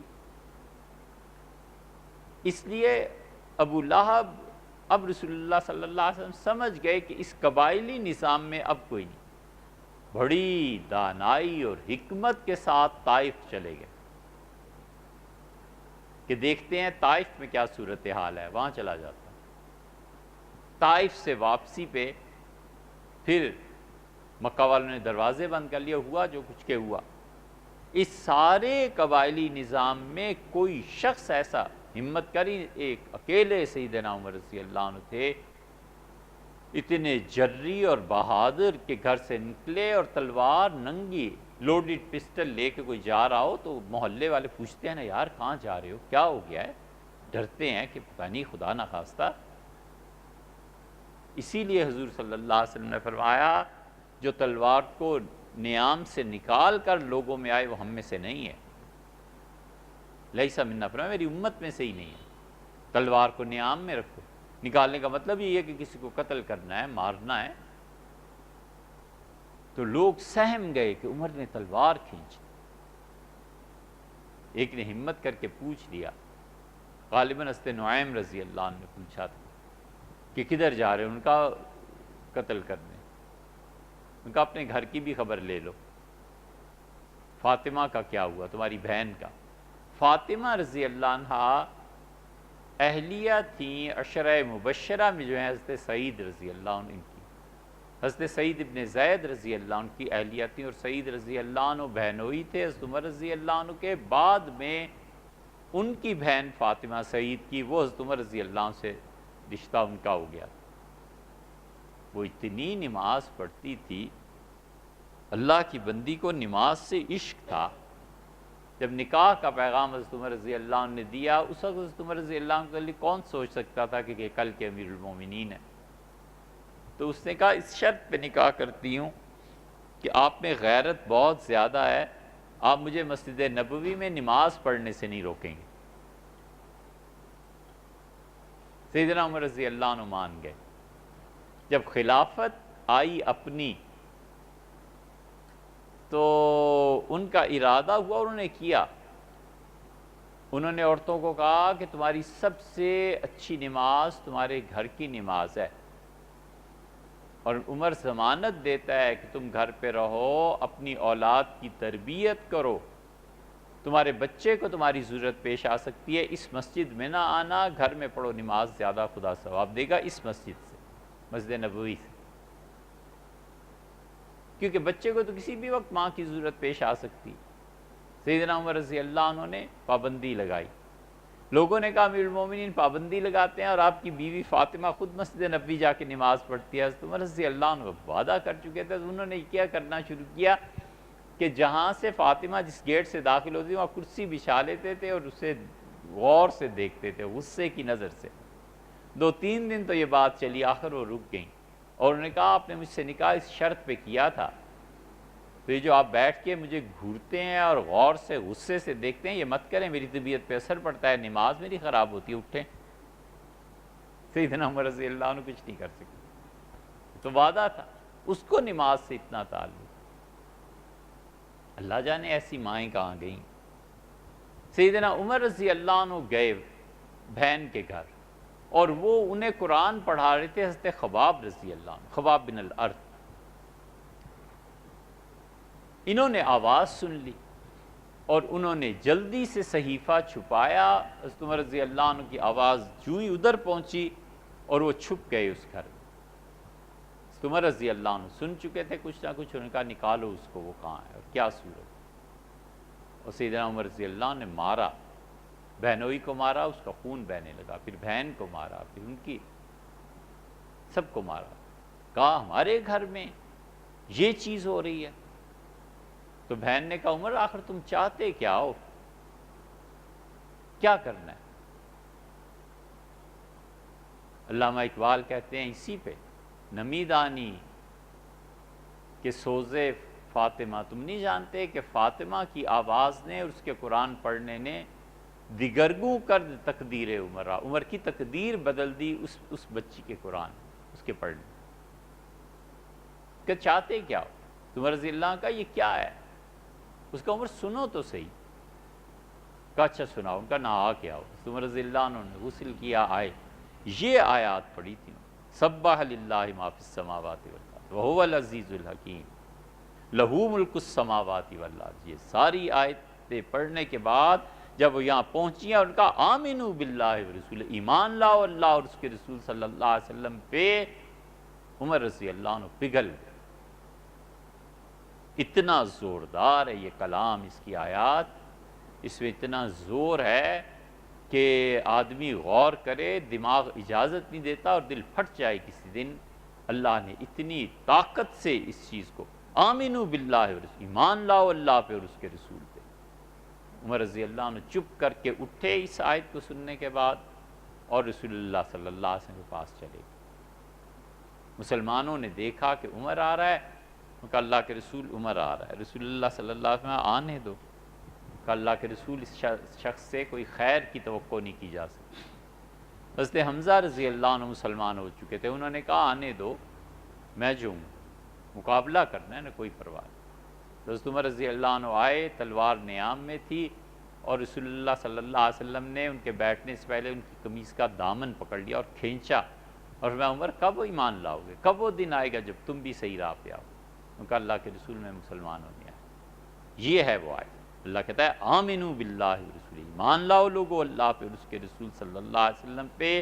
پہلا تقاضا یہ ہوا کہ جو کچھ اللہ اور اس کے رسول صلی اللہ علیہ وسلم نے کہا ہے اسے سچ مانو، اپنی زندگی کو اس کے مطابق بناؤ، مومن ہو جاؤ. ایمان اور اس کے تقاضے تمہاری زندگی میں رچ بس جائیں. ایک ہے لا الہ الا اللہ پڑھ کے مسلمان ہو جانا، اور ایک ہے مسلمان بن جانا. بس بنے مسلمان، دیکھ کے کوئی گواہی دے کہ مسلمان ایسے اچھے ہوتے ہیں، مسلمان اتنے اچھے ہوتے ہیں. یہ کسی مسلمان ہی کا کام ہو سکتا ہے، اتنی اچھی بات، اتنا اچھا کام. یہ اسی طرح ہو. بات لمبی ہے لیکن اس کو پوری بات بھی نہیں کرنی. عمران خان نے مجھ سے کہا، کوئی نیکی کی کام انہوں نے کسی کے ساتھ نیکی کی تو اس خاتون نے کہا کہ تم مسلمان ہو. اس وقت اتنی شہرت بھی نہیں ہوئی تھی. اس نے کہا ہاں. کہنے لگی مسلمان ایسے ہی اچھے کام کرتے ہیں، مجھے بھی مسلمان کر. کہنے لگا میں نے اسے کلمہ پڑھا دیا. پھر دوبارہ بھی ایسی ہوتی. شاید اب بھی تقریروں میں کبھی کبھی کہتا ہے کہ 2 آدمی میں نے مسلمان کیے ہیں، وہ یہی چیز ہے کہ اس سے کہا مسلمان ہی اتنے اچھے کام کر سکتے. اس لیے اسلام جس شخصیت کو بناتا ہے نا، اس سے سوائے خیر کے اور کوئی توقع کی نہیں جا سکتی. برائی ہو گئی، شر ہو گیا، یہ وقتی چیز ہوتی ہے. پانی ہمیشہ ٹھنڈا ہی ہوتا ہے، اور گرمی کے لیے باہر سے آگ تپانا پڑتا ہے، آگ پہ کھولاؤ پیدا کرنا پڑتا ہے، وگرنہ پانی ٹھنڈا ہی. مومن ہمیشہ اچھا ہی ہوتا ہے، ایمان والے ہمیشہ اچھا ہی کام کرتے ہیں. یہ الگ بات ہے کہ کبھی کبھی وہ غصہ آ گیا، کوئی چیز ہو گئی، لیکن مومن انسان اس سے کوئی توقع ہی نہیں کر سکتا کہ وہ کوئی ایسا غلط کام کرے جس سے اللہ کی مخلوق کو نقصان پہنچے، اللہ کی مخلوق کو تکلیف پہنچے. ذاتی زندگی جیسی بھی گناہ میں ہو، کبھی کھلے بندوں کفر نہیں کرتا. گناہ کرتا ہے، اقرار کرتا ہے، کہتا ہے یار غلط کام ہے، میں جانتا ہوں غلط ہے، دعا کرو اللہ مجھے چھوڑنے کی توفیق بخشے. یہ اس کا رویہ ہوتا ہے. ایک تقاضا آمنو باللہ ورسول، ایمان لاؤ اللہ پہ اور اس کے رسول صلی اللہ علیہ وسلم پہ. وَأَنفِقُوا، اور خرچ کرو، مما جعلکم مستخلفین فیہ، اس چیز میں سے جس میں اللہ نے تمہیں اپنا نائب بنایا. یہ مستخلفین کا جو لفظ ہے نا، یہ گواہی دیتا ہے کہ یہ قرآن. اللہ کہتا ہے اس چیز کو خرچ کرو جس میں میں نے تمہیں اپنا نائب بنایا ہے. مطلب یہ کہ اصل میری چیز ہے، تمہارے پاس کچھ نہیں ہے، تم فقیر ہو، تمہارے پاس کوئی ہے ہی نہیں، نہ زندگی، نہ وجود، نہ دنیا میں آنا، نہ کمانا، نہ پیسہ، نہ علم، نہ دولت، کچھ نہیں ہے. ہم نے نائب بنا کر بھیجا ہے، ہم نے پیسے دیے ہیں چند دن کے لیے، خزانہ ہمارا ہے، اور جن کو دینے ہیں ان کے اور اپنے درمیان تمہیں صرف واسطہ بنایا ہے کہ آج تمہارے پاس مال آ گیا ہے، تمہیں دے دیا ہے. انفقوا، خرچ کرو ہماری راہ. دوسرا مطالبہ، اور پھر فرمایا فَالَّذِينَ آمَنُوا مِنْكُمْ، اور تم میں جو لوگ ایمان لے آئے ہیں، وَأَنفَقُوا، اور جنہوں نے خرچ کیا ہے، لَهُمْ أَجْرٌ كَبِيرٌ، ہم بہت بڑا اجر انہیں دیں۔ خرچ کرو، اس لیے کہ خرچ کیے بغیر دین کے کام نہیں ہوتے۔ جب مسلمان خرچ کریں گے تب جا کر کوئی کام ہو۔ مسجد بننی ہے تو خرچ ہونا ہے، مدرسہ بننا ہے تو خرچ ہونا ہے، تعلیم دینی ہے تو خرچ ہونا ہے۔ جتنے بھی کام ہیں یہ سب کے سب اس خرچ پہ موقوف ہیں۔ اس لیے جو لوگ یہ سمجھتے ہیں کہ توکل کر کے بیٹھے رہیں اور کرامتیں ظاہر ہوں، کچھ نہیں ہوتا۔ بیٹھے رہو، اللہ ممکن ہے تمہیں اجر بھی دے اس بیٹھنے کا، اور توکل اللہ پہ بھروسہ کر کے بیٹھے رہو تو اللہ تعالیٰ کوئی کرامت کر دے تو ایک الگ بات ہے۔ باقی ہونا ہوانا یہی ہے کہ لوگ خرچ کریں گے تب جا کر کوئی چیز سامنے آئے گی، یہ ہو۔ اس لیے یہ جو انفاق فی سبیل اللہ ہے، اللہ کی راہ میں خرچ کرنا ہے، لوگ اگر دین کی طرف خرچ نہیں کریں گے تو دین ہوگا خراب، دین کمزور پڑے گا۔ یہ نہیں ہو سکتا کہ آدمی کہے اللہ اللہ مالک، نہ، خرچ کرے گا اس کے نتائج نکلیں گے۔ حضرت رسالت پناہ صلی اللہ علیہ وسلم نے جتنا دین ہے، پیسہ کس کا خرچ ہوا ہے؟ اللہ یہ کرتا ہے کہ جب حضرت عبد المطلب نے بیت اللہ میں عہدوں کی تقسیم کی تو حضرت خدیجہ رضی اللہ عنہا کے والد کو بھی ایک عہدہ دیا۔ مختصر سی تاریخ یہ ہے کہ حضرت عبد المطلب جو تھے نا، یہ بڑے نیک آدمی تھے، اس صدی کی بہت بڑی شخصیت۔ غار حرا میں چلے جاتے تھے رمضان گزارنے۔ حضور صلی اللہ علیہ وسلم جو غار حرا میں جاتے تھے تو اللہ کی طرف سے بھی تھا، اور بچپن میں دادا کو بھی دیکھا تھا کہ وہاں چلے جاتے تھے۔ حضرت عبد المطلب رمضان کا پورا مہینہ غار حرا میں ستو لے گئے، چیزیں لے گئے، بس سارا مہینہ۔ پتہ نہیں کیوں لیکن ہوگی کوئی چیز ان میں، اللہ کی طرف سے ہوگی رہنمائی، عبادت، کچھ نہ کچھ تو تھا ہی۔ تو انہیں خواب آیا کہ زمزم کھودو۔ انہوں نے کہا ایسے ہی وہم ہے۔ پھر دوسرے دن، پھر اگلے دن، تو انہوں نے سرداروں کو بلایا اور انہوں نے کہا مجھے خواب میں کوئی کہہ رہا ہے کہ یہاں کنواں ہے، کھودو۔ تو انہوں نے کہا کنواں ابراہیم علیہ السلام کا تھا، وہ تو ختم ہو گیا، کہاں سے کنواں کھودیں؟ کوئی نہیں مددگار ہوا۔ انہوں نے کہا یار اب تو اگر مجھے بیٹے دے تو پھر میں کام کروں۔ بیٹے بھی ہوئے، 10 بیٹے اللہ نے دیے۔ انہوں نے کنواں کھودا، اور کنواں کھودتے کھودتے اس زمزم کو جب وہ اس جگہ پر پہنچے جو حضرت ابراہیم علیہ السلام نے اپنے ہاتھ سے بنایا تھا، کنویں کا منڈیر، بڑے خوش ہوئے۔ مکہ میں ہر جگہ شور مچ گیا کہ ابراہیم علیہ السلام کی وہ منڈیر نکل آئی۔ پھر انہیں ہدایت کی گئی کہ اللہ کا گھر ٹھیک کرو، صاف کرو، یہ کرو، یہ کرو، یہ کرتے رہے۔ مالدار آسامی تھی۔ ابراہا 200 اونٹ جو پکڑ کے لے گیا تو 200 اونٹ کسی غریب کے گھر کے تھوڑے ہی تھے، حضرت عبد المطلب کے اپنے تھے، تو 200 اونٹ مطلب کھاتے پیتے افراد تھے۔ انہوں نے ریاست ایک طرح کی قائم کر دی، اور ان کے والد ہاشم وہ بھی اتنے ہی ذہین آدمی تھے۔ ہاشم محض 22-25 سال کی عمر میں گئے ایران تجارت کے لیے، اور کہا بادشاہ وقت سے ملنا چاہتا ہوں۔ انہوں نے کہا بادشاہ وقت سے ملنا کوئی بچوں کا کھیل ہے؟ تم لڑکے کل کے کدھر بادشاہ وقت سے ملنا ہے؟ اچھے وقتوں کا وہ تھا مسئلہ۔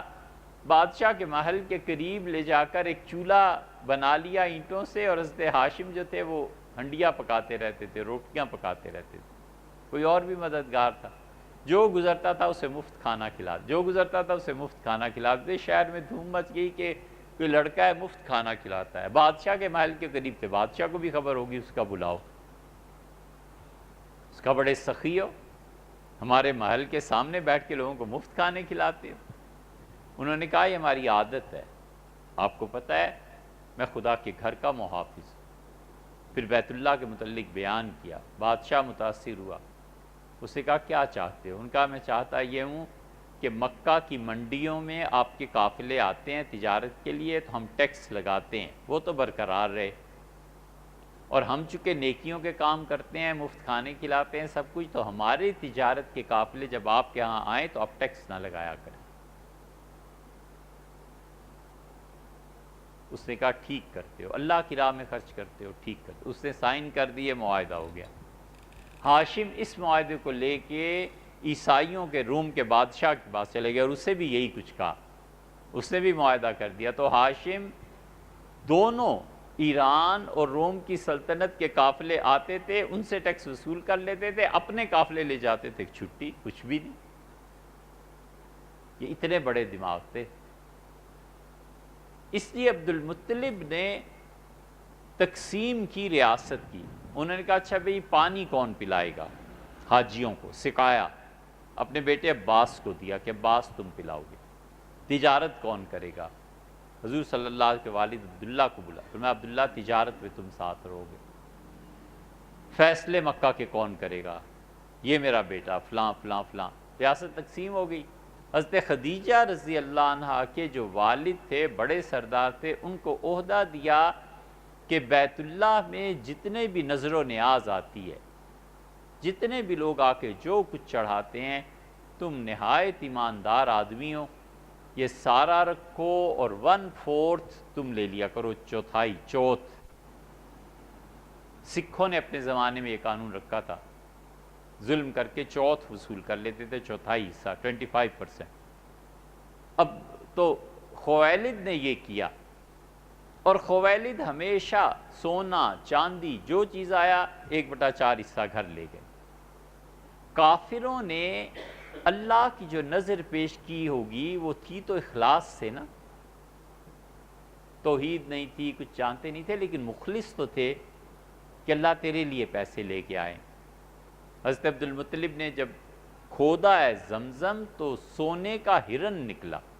ڈاکے پڑتے تھے نا، تو یہ کیا کرتے تھے، پینے کا گلاس، کھانے کی پلیٹ سونے کی بنوا کے اوپر کچھ کوئی چیز لگا دیتے تھے۔ ڈاکو جو تھے وہ دیکھتے تھے کہ کیا پلیٹ یا کھانے کی پھینک کے چلے گئے، یہ پلیٹیں یہ گلاس اس صورت میں سونا بیت اللہ پہ چڑھا دیتے تھے آگے۔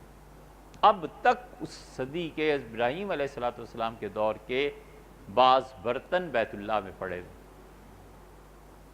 اللہ تعالیٰ کوئی ایسا دن لائے ہم حاضر ہوں تو دیکھیں کیا چیز ہے، پھر اس پہ تحقیق ہو، اور کئی ایک نے کی بھی ہوگی، لیکن وہ اب تک چیزیں پڑی ہوئی ہیں۔ یہ جانتے تھے سونا ہے تو 1/4، یہ سارا مال ان کے گھر میں جمع ہوتا رہا۔ بیٹا کوئی تھا نہیں، حضرت خدیجہ رضی اللہ عنہ تھی ایک، اور دوسری بیٹی تھی، وفات پہ سارا مال حضرت خدیجہ رضی اللہ عنہ کو ملا، اور ان سے یہ مال رسول اللہ صلی اللہ علیہ وسلم تک پہنچ گیا۔ کافروں نے اپنا مال اللہ کے لیے اخلاص سے خرچ کیا، اللہ نے اس اخلاص کو ضائع نہیں کیا۔ نبوت کی دعوت، نبوت کے پیغام کے لیے سارا مال وہاں سے آ گیا۔ اسی لیے تو رسول اللہ صلی اللہ علیہ وسلم فرمایا کہ تم اپنا مال مجھ سے چھپا کے رکھتے تھے، اور میری بیوی خدیجہ اپنا مال میرے لیے حاضر کر دیتی، اور مال دوسرا شخص جس نے خرچ کیا ہے حضرت بکر رضی اللہ عنہ ہیں، اور اتنا خرچ کیا ہے، اتنا خرچ کیا ہے کہ وفات سے پہلے رسول اللہ صلی اللہ علیہ وسلم چند دن پہلے مسجد نبوی میں آ کے خطبہ دیا اور فرمایا کہ امن الناس علیہ، تم میں سے کوئی شخص ایسا نہیں ہے جس کے احسانات کا میں نے بدلہ نہ چکا دیا ہو، سوائے اس کے، اشارہ کر کے فرمایا کہ امن الناس، لوگوں میں سب سے زیادہ مجھ پہ احسان ابو بکر کے، اللہ اسے دے گا بدلہ۔ علامہ اقبال نے اسی لیے کہا نا، حضرت بکر رضی اللہ عنہ کی تعریف جو کیا ہے، اس نے لکھا ہے علامہ نے، امن الناس بر مولائے ما، وہ میرے مولا اور آقا پہ سب سے زیادہ احسان کرنے والا۔ آگے آئے گی پھر بات، اللہ کہتا ہے وَأَنفِقُوا مِمَّا جَعَلَكُم مُسْتَخْلَفِينَ فِيهِ، خرچ کرو اللہ کی راہ میں اس چیز کو جو اللہ نے تمہیں دی ہے۔ یہاں مال کا لفظ نہیں استعمال فرمایا، اس سے بعض مفسرین اس طرف گئے ہیں کہ وہ کہتے ہیں اللہ نے جو کہا خرچ کرو تو اس سے مراد مال بھی ہے، اور اس سے مراد صلاحیت بھی ہے، اور اس سے مراد علم بھی ہے، کہ جو علم اللہ نے تمہیں دیا ہے اس علم کو اللہ کی راہ میں خرچ کرو، بغیر کسی سے پیسے لیے لوگوں کو پڑھاؤ۔ ہندوؤں میں برہمن پڑھاتے تھے، ایسے ایسے پنڈت اور برہمن تھے کہ اپنے جو ان کے جو ہوتے تھے، کیا کہتے ہیں، گرو، چیلے، جو چیلے ہوتے تھے روٹی تک ان سے نہیں کھاتے تھے، کہتے تھے نا علم مفت ہے، علم اللہ کی چیز ہے، مفت ہے۔ ابھی 60-70 سال پہلے تک پنجاب کے ایسے گاؤں تھے جہاں دودھ لوگ ایسے ہی دے دیا کرتے تھے، کہتے تھے نا اللہ کا نور ہے، اسے نہیں بیچتے، لے جائیں۔ یہ کیا چیز تھی؟ یہ وہ باہمی صلہ رحمی تھی، ہر مذہب میں یہی تھا۔ یہ تو تعلیم کو بیچنے کا زیادہ نظام دنیا میں گوروں نے شروع کیا، یہ تو انہوں نے شروع کیے ہیں کرتوت کہ جتنا اعلیٰ درجے کا علم ہے اتنی فیس، اتنی پیسے زیادہ۔ غربت کو ختم کرنے کا ڈھنڈورا پیٹنے والے علم کو اس سطح تک پہنچا دیا ہے خرید و فروخت میں کہ کوئی آدمی تصور ہی نہیں کر سکتا کہ وہ یہ تعلیم حاصل کرے گا۔ اتنی مہنگائی، اتنی فیسیں، اتنی چیزیں، ٹاپ کرتا ہے بچہ اور میڈیکل کالج میں نہیں جا سکتا، پیسے نہیں، کیا کرے، کہاں سے لائیں اور کیا؟ اور جن کو اللہ نے دولت دی ہے، عمرہ ہو رہا ہے، نفلی حج ہو رہے ہیں، اور محلے کے بچے جاہل ہیں، وہ یہ نہیں سوچتا کہ اس عمرے پہ اس نے 8-10 لاکھ خرچ کر کے آنا ہے، وہ اپنے محلے میں ٹیچر رکھ دے یار، شام کو پڑھا دے، دوپہر کو پڑھا دے۔ اللہ کہتا ہے جو کچھ میں نے دیا ہے نا اس میں سے خرچ کرو۔ فَالَّذِينَ آمَنُوا مِنْكُمْ، اور جو تم میں ایمان والے ہیں، جو ایمان لا چکے ہیں، جو ایمان لائے ہیں، وَأَنفَقُوا، اور وہ خرچ کرتے ہیں، لَهُمْ أَجْرٌ كَبِيرٌ، ہم بہت بڑا اجر دیں، کوئی حد نہیں لگائی۔ کتنا اجر دیں گے؟ ایک کے 100 دے دیں گے، 700 دے دیں گے، اس مقام پہ کوئی حد نہیں رکھی، کام بہت کچھ دیں، بہت بڑی چیزیں دیں۔ اللہ کی خوشی اس کی راہ میں خرچ کرنے کے ساتھ بندھی ہوئی ہے۔ رسول اللہ صلی اللہ علیہ وسلم خرچ کرو عمیتۃ السوء، یاد رکھو اللہ تمہیں بچا دے گا ذلت کی موت سے۔ ذلت کی موت سب سے بڑی کفر کی موت۔ کفر سے زیادہ کیا بری چیز ہے کہ کسی آدمی کی موت کفر پہ ہو جائے؟ رسول اللہ صلی اللہ علیہ وسلم نے فرمایا اللہ کی راہ میں جو خرچ کرتا ہے عمیتۃ السوء، ذلت کی موت سے، بری موت سے اللہ بچاتا ہے۔ یہ خرچ کرنے پہ سب کچھ، اس لیے کہ جب خرچ کرتا ہے، کوئی نیکی کا کام کرتا ہے تو مخلوق کو سکون پہنچتا ہے۔ مخلوق کو جب سکون پہنچتا ہے تو یہ مخلوق اللہ کا کنبہ ہے نا، اللہ کو دیکھا تو کسی نے نہیں، تو کنبے کے ساتھ بن دیکھے بھلائی کر رہا ہے، مالک کو دیکھے بغیر۔ حضرت رسالت مآب صلی اللہ علیہ وسلم نے ہر چیز جس کا جگر ہے، یعنی جانور، انسان، چرند پرند، فرمایا ان کی راحت آرام کا بندوبست کرو، اللہ نے اس میں اجر رکھا ہے۔ کھلانے پہ زور دیا، پلانے پہ زور دیا، بڑا اجر ہے۔ اس لیے شریعت کا مسئلہ یہ ہے کہ اللہ کی راہ میں خرچ کرنے میں جتنے ہاتھ تبدیل ہوتے جائیں گے ہر ہاتھ کو اتنے ہی اجر ملے گا۔ مثلا ایک آدمی نے 100 روپیہ دیا، گھر سے چلتے ہوئے بیگم کو کہا کہ اللہ کی راہ میں دے دینا، اس نے بہو کو کہا کہ میں کہیں جا رہی ہوں، یہ تمہارے سسر دے گئے تھے، اللہ کی راہ میں خرچ کر دینا۔ اس نے بھائی کو بلا لیا فون کر کے، بھائی وہ جو ہمارے محلے میں غریب ہے نا اسے دے دو۔ بھائی نے جا کے اپنی ماں کو دی، اماں اس کے گھر دے آئیں۔ یہ 5-7 ہاتھ بدل گئے، ہر ایک کو 100 روپے کا ثواب، اس لیے کہ کوئی بھی 100 روپے کو گڑبڑ کر سکتا تھا نا۔ جتنے ہاتھ بدلتے جاتے ہیں اللہ ہر ایک کو اتنا ہی ثواب دیتا جاتا ہے۔ حضور اقدس صلی اللہ علیہ وسلم نے فرمایا 3 فہرستیں ایک تاجر اپنے نوکر کو دے دیتا اگرائی کرنے کے لیے، وہ جاتا تھا مارکیٹ میں شام کو پیسے لینے کے لیے، تو مالک 3 فہرستیں دے دیتا تھا، کہتا تھا یہ تو ہیں سرمایہ دار، ٹال مٹول کریں گے، بالکل نہیں ماننا، پیسے ان سے وصول کرنے ہی ہیں، اور یہ ہیں نچلے درجے کے سرمایہ دار، یہ جب بھی گئے نا کہ پیسے آ کے لے جانا، مان جانا، اس لیے کہ مجھے پتہ ہے دے دیں گے۔ اور یہ تیسرے ہیں، یہ بڑے غریب ہیں، دینے تو انہوں نے پیسے قرض کیے ہیں، لیکن ان کو تنگ نہ کرنا، اور اگر یہ کہیں کہ معاف کر دو، نہیں ہے پیسے تو میری طرف سے معاف بھی کرانا۔ صحیح بخاری میں آتا ہے کہ جب مرا اللہ کے سامنے پیش ہوا تو اللہ نے فرمایا اس کی عبادات، فرشتوں نے کہا ما عمل خیر قط، اللہ ساری زندگی حرام ہے جو اس نے کوئی اور نیکی کی ہو، کوئی نیکی اس کے نام عمل میں نہیں، صاف۔ اللہ نے فرمایا جنت میں لے جاؤ۔ فرشتوں نے تعجب اور حیرت سے کہا اے رب جنت میں؟ اللہ نے کہا جو ایک فقرہ کہتا تھا نا کہ فتجاوزوا عنہ، معافی کا کہیں تو معاف کر دینا، لعل اللہ یتجاوزنا، ممکن ہے کسی دن میں اللہ کے سامنے جاؤں تو میرا رب مجھے بھی معاف کر دے، اس ایک فکرے نے مجھے مار دیا۔ یہ محاورے میں اس کا ترجمہ ہے، اس کا ایک فکرے سے مجھے حیا آتی ہے۔ اس نے کہا تھا نا کہ کبھی مجھ سے ملے تو شاید میں معاف کر دوں، میں ملا ہوں، میں معاف کر دوں۔ اللہ کہتا ہے خرچ کرو، فالذین آمنوا منکم، تمہیں جو لوگ ایمان لائیں اور خرچ، اللہ نے بڑا اجر اس پہ رکھا ہے۔ انشاءاللہ باقی کل پڑھیں گے۔